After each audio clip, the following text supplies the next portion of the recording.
किन लोगों को बिना सोचे समझे रख लेते हैं।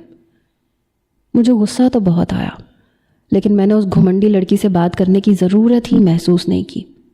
और इस बार मैं कामयाब हो गया। मैंने मेहनत भी बहुत अनथक की थी। 2 महीने की मेहनत का नतीजा ये निकला कि पहले से ज़्यादा फ़ायदा हुआ।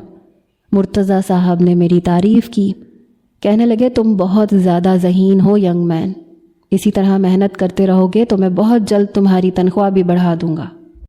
बोनस के तौर पे मुझे 5 लाख का चेक भी दिया था और उनके साथ बैठी उनकी पोती मुंह में अंगारे चबा रही थी। कहने लगी दादाजी 1 लाख मेरी तरफ से भी दे दें, अपने बीवी बच्चों के लिए, खुश हो जाएंगे वो भी। उसका अंदाज़ ऐसे था जैसे खैरात दे रही हो। मैंने कहा मिस महक, आप अपना 1 लाख अपने पास रखें, मुझे इसकी ज़रूरत नहीं है। उसने अपने अबरू उचकाए, कहने लगी एज़ यू विश। फिर कहने लगी दादाजी मुझे अपने दोस्त की पार्टी में जाना है, मैं आज जल्दी ऑफ करूँगी।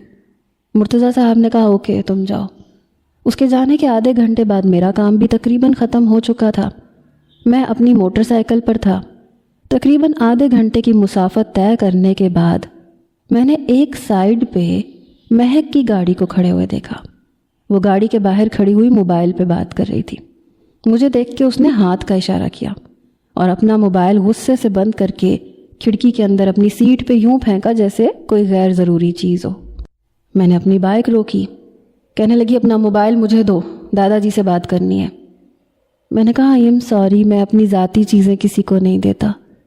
कहने लगी ये तुम मुझसे बात कैसे कर रहे हो, तुम्हें बात करने की तमीज़ नहीं है, तुम मुझे इनकार कर रहे हो, जानते हो मैं कौन हूँ?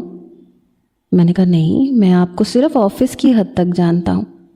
मेरी कंपनी में आप मेरे मालिक की पोती हैं, लेकिन कंपनी से बाहर निकलने के बाद मेरे नज़दीक आपकी कोई भी अहमियत नहीं है।